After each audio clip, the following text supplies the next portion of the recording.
আমি তো হাসিনা সরকারকে স্বৈরাচার বলি, দ্ব্যর্থহীন ভাবে বলি, সেটার সঙ্গে যদি আপনি একমত হন তাহলে definitely Hasina is a better স্বৈরাচার। আচ্ছা, আমি খুব মনোযোগ দিয়ে প্রধানমন্ত্রীর সংবাদ সম্মেলন দেখি, তার একটা বড় কারণ হচ্ছে বিনোদন। আমাদের বিনোদনের অভাব আছে এবং আমি এই সংবাদ সম্মেলন থেকে যথেষ্ট পরিমাণ বিনোদিত হই। বিনোদনটা এ কারণেই যে একটি ছোট্ট মিষ্টি প্রশ্ন, যে প্রশ্নটি আসলে প্রধানমন্ত্রীর অত্যন্ত মনোপুত হবে, এরকম একটি প্রশ্ন করবার আগে দীর্ঘ সময় ধরে প্রধানমন্ত্রীর নানা রকম প্রশংসা করা হয়, এমনকি আঞ্চলিক ভাষায় মানে আমি আসলে বলেই ফেলি, এই বেডির সময় ফসল ভালো হয়, এই মানুষটি ম্যাজিক লেডি, এই ধরনের কথাবার্তাও খুব চমৎকার ভাবে বলা হয়। এবং আপনি অস্বীকার করবেন বলে আমার মনে হয় না, ওই সময় তো ক্যামেরায় ওনার ফেস ধরা থাকে, ওনার যেই উচ্ছ্বাস, আনন্দ এবং চাপা গর্ব আমি দেখি, তাতে আমার মনে হয় চাহিদা যোগানের একটি চমৎকার আয়োজন সেখানে হয়। একটা কথা খুব স্পষ্ট, প্রধানমন্ত্রী যদি সত্যি সত্যি না চাইতেন যে এই স্তুতি স্তাবকতা চলতে থাকুক, তাহলে কারো ঘাড়ে দুটা মাথা নাই যে সেই স্তুতি করবে। উনি ভালোবাসেন বলেই এই স্তুতিগুলো হয়।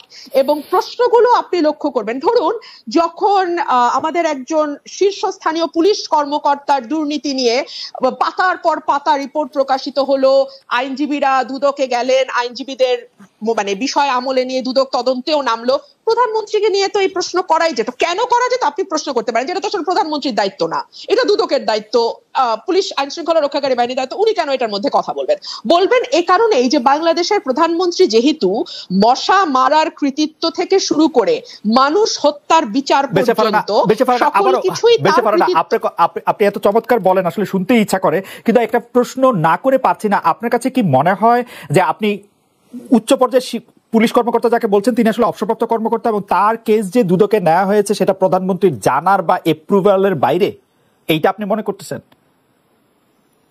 না, তার জানার বা অ্যাপ্রুভালের বাইরে না, কিন্তু তিনি জেনেছেন এবং অ্যাপ্রুভ করতে বাধ্য হয়েছেন। কারণ এইটুকু আইওয়াশ না দিলে না না না এখনো চোখের পর্দা কিছুটা আছে, ওই পর্দা। তবে উনি মানে পুলিশ কর্মকর্তার কথা বলছি, উনি কতটা খোলা হাতে বের হতে পারবেন সেটা একটা প্রশ্ন।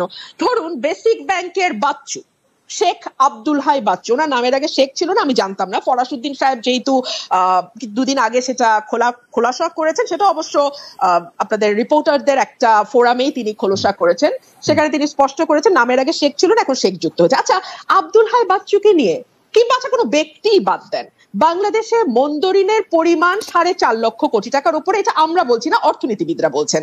এই মন্দরিন কাদের কারণে হয়েছে, তাদের সুবিধা দিতে হয়েছে, এটা আমরা বাংলাদেশে যারা আছি সবাই জানি। আচ্ছা, ধরুন একজন ঋণ খেলাপি, তিনি মাত্র 2% ডাউন পেমেন্ট দিয়ে তার ঋণটি রেগুলার করে ফেলতে পারবেন। অথবা ধরুন একজন ব্যাংকের পরিচালক যার আগে মেয়াদ ছিল 3 বছর, সেটা এখন বাড়িয়ে 9 বছর ছিল, প্রথমে পার্লামেন্ট এসেছিল 9 বছরের দাবি নিয়ে, সেটা আবার অটো কেউ দাবি না করতে 12 বছর করে ফেলা হয়েছে। এইগুলো নিয়ে কি ওনাকে প্রশ্ন করা যায়? আজ পর্যন্ত কোনো সাংবাদিককে প্রশ্ন করতে দেখেছি? আমি আপনাকে একটু বলতেই চাই, একটু বলি যে আসলে প্রধানমন্ত্রী শেখ হাসিনাকে এই বিষয়ে স্পেসিফিকলি প্রশ্ন করা হয়েছে, তিনি এটা নিয়ে উত্তর দিচ্ছেন যে সাংবাদিকদের তিনি আহ্বান জানাইছেন যে আপনারা আমাকে তালিকা দেন কার কার কার কার কার কার ব্যাপারে আপনারা কি জানতে পারছেন, আমি চেষ্টা করতেছি, এবং এই প্রশ্ন করা হয়েছে, আমি শুনছি। তাহলে আমার উত্তর হবে কতটা এড়ানো। আপনারা যেটা বলছিলেন যে এত স্পেসিফিক উত্তর কেউ কি দেয় বা প্রশ্ন এড়িয়ে যায়, এর চেয়ে সুন্দর এড়ানো আর কি হতে পারে? তালিকা দেয়া কি সাংবাদিকের দায়িত্ব? দুদক কি করে? এসবি, ডিবি, এনএসআই, ডিজিএফআই, তারপরে আপনার কি বলে, এনএসআই ডিজিএফআই তো দায়িত্ব না, বাংলাদেশ ফাইন্যান্সিয়াল ইন্টেলিজেন্স ইউনিট তারা কি করে, বাংলাদেশ ব্যাংক কি করে? এটা দেখার দায়িত্ব কি সাংবাদিকের? এই উত্তরটা দেওয়ার মানে কি জানেন? ইটস আ ক্লিয়ার মেসেজ, দ্বিতীয় দিন আর এই প্রশ্ন করবেন না। ঠিক যেমন সংসদে দাঁড়িয়ে আমি যখন বাংলাদেশের অর্থনীতির দুরবস্থা নিয়ে এবং টাকা পাচার নিয়ে কথা বলেছিলাম, তখন বাংলাদেশের সাবেক অর্থমন্ত্রী আহম মুস্তফা কামাল বলেছিল, আপনারা কি করেন বিরোধী দল, আপনারা তালিকা দিতে পারেন না, বিরোধী দলের তালিকা দেওয়া কি বিরোধী দলের কাজ?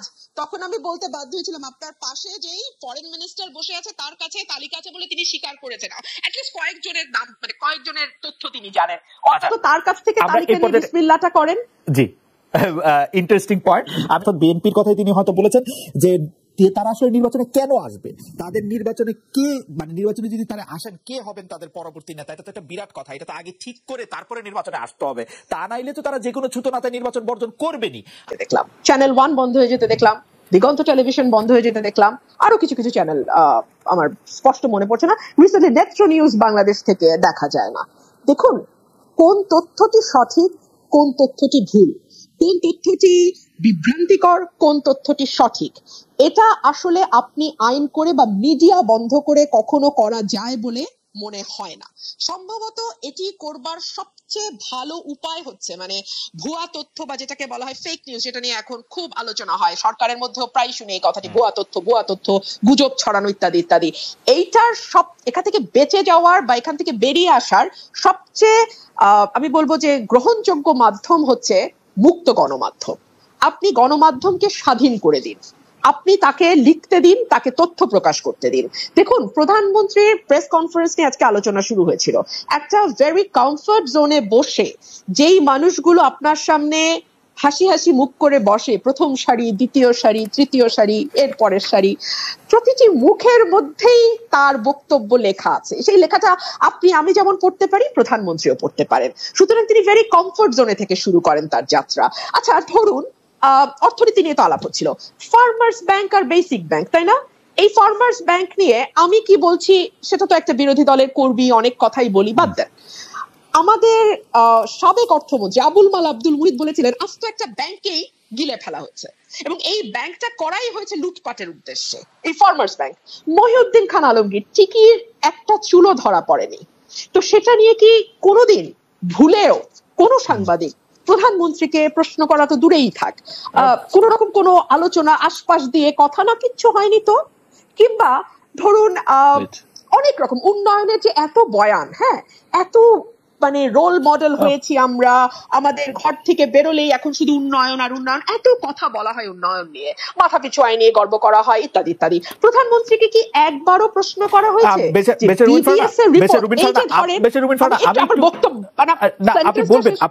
আপনি বলবেন সেন্টেন্সটা শেষ করবেন, আপনি বলবেন। আপনি সংসদ সদস্য ছিলেন, সংসদে আপনি 4 বছর থেকেছেন, আমি দায়িত্ব নিয়ে বলছি, আমি জেনে বলছি, আপনার বক্তব্য প্রধানমন্ত্রী শেখ হাসিনা উপভোগ করেছেন। আপনি তাকে তীক্ষ্ণ ভাষায় সমালোচনা করেছেন, প্রশ্ন করেছেন, আপনাকে যেন যথেষ্ট পরিমাণে সময় দেওয়া হয় সেই জন্য তিনি চিফ হুইপদের নিশ্চিত করেছেন যে আপনি যাতে যথেষ্ট পরিমাণে সময় পান, এই মেসেজ যেন স্পিকারের কাছে যায়। এই কারণ তিনি হচ্ছেন যে মানে ব্যাপারটা কিন্তু আপনার কথাও যে তিনি খুব মানে আপনি যেভাবে বলছিলেন যে খুব মুগ্ধ হয়ে খুব একটা ফেভারেবল পজিশনে বসে, ব্যাপারটা কিন্তু এরকম না। এবং আপনি যেই কথাগুলি বলছিলেন, আমি শুধু মন্তব্যটি করে রাখি, সেই প্রশ্ন করা হয়েছে ফার্মার্স ব্যাংক নিয়ে, তাকে প্রশ্ন করা হয়েছে, মহিউদ্দিন খান আলমগীরকে নিয়ে প্রশ্ন করা হয়েছে, এই প্রশ্নগুলি তাকে করা হয়েছে আসলে। বেস্ট ফার্মা খালেদ, আপনি যদি আমার বাক্যটি শেষ করতে দেন তাহলে যে সুবিধাটা হয় সেটা আমার মনে থাকে। না ধরেন আমি ভুলে গেছি, দীর্ঘ আলাপ করেছেন তো আমি আমার কি বাক্য বলতে গেছিলাম ভুলে গেছি, আপনি এই মুশকিলটা হয়। যদি বাক্যটুকু শেষ করতে পারলে তখন একটু সুবিধা হয়। আচ্ছা আমি একটু ছোট বাক্য ব্যবহার করলে সুবিধা হয়, বড় বাক্যতে হ্যাঁ উন্নয়নের বয়ান, জি উন্নয়নের বয়ান, কি করব বলেন, আমার বাক্য একটু লম্বা হয়, বাক্য হ্যাঁ ছোট করে বললে আমার একটু ইন্টারেক্ট করতে সুবিধা হয়, মানে বুঝতেই পারেন ফারহানা, আমি আসলে বেতনই পাই এর জন্য আপনাকে কেন জানি আমার কথাতে ইন্টারাক্ট করতে খুব ভালো লাগে। না কারণ হচ্ছে এর একটা কারণ হতে পারে যে নাইম বাইরে যে আমি ইন্টারেক্ট করতেছি এটা আপনি শুনতে পাচ্ছেন না, এটাও হইতে পারে, মানে এটা টেকনিক্যাল একটা ফল্ট আমাদের। খুব ভালো শুনতে পাচ্ছি। Okay please continue, please continue করুন। উনাকে আপনি কোনো প্রশ্ন করেননি, পরের দফায় 2 দফায় কোনো কোশ্চেন করেননি, প্লিজ এটা আবার দেখেন আবার একটু আপনি। ঠিক আছে, উন্নয়ন নিয়ে দীর্ঘ বয়ান আছে এবং তার যে বক্তব্য তিনি দিয়েছেন সেখানে তিনি এক জায়গায় দাবি করেছিলেন মাতৃমৃত্যু, শিশু মৃত্যু এবং গড় আয়ু 3টি বেড়েছে। বিবিএস এর রিপোর্ট বলছে এই 3টি আপনি যদি 2021 সাল থেকে শুরু করেন ক্রমাগত মাতৃমৃত্যু বলেন, শিশু মৃত্যু বলেন এবং গড় আয়ু কমে আসা বলেন, আমাদের সূচকগুলো খারাপ অবস্থায়, এগুলো নিয়ে তাকে কোনো প্রশ্ন করা হবে না। কিংবা ধরুন আমাদের যে গিনি সহ বৈষম্য বাড়ছে, এই বিষয়গুলো নিয়েও কখনো তার দৃষ্টি আকর্ষণ করা হয় না। সংসদে আচরণ হবে কেন? শেখ হাসিনার উপর আক্রমণটা রিপিটেড 15 আগস্টের পরে 21 আগস্টের পরে কোটালীপাড়া পর অনেকগুলো আর কি। যাই হোক, আমি যে প্রশ্নটি করতে চাইছিলাম সেই প্রশ্ন, বিলিয়নিয়ার উৎপাদন করে এবং ফোর্বস পত্রিকায় সেই বিলিয়নিয়ারের ছবি ছাপা হয়। আমরা এখন এতই উন্নত জাতি, কারণ $50 বিলিয়ন একটা খাত থেকে এক্সপোর্টও করে বেরসা ফারানা, $50 বিলিয়ন একটা খাত থেকে এক্সপোর্ট করে।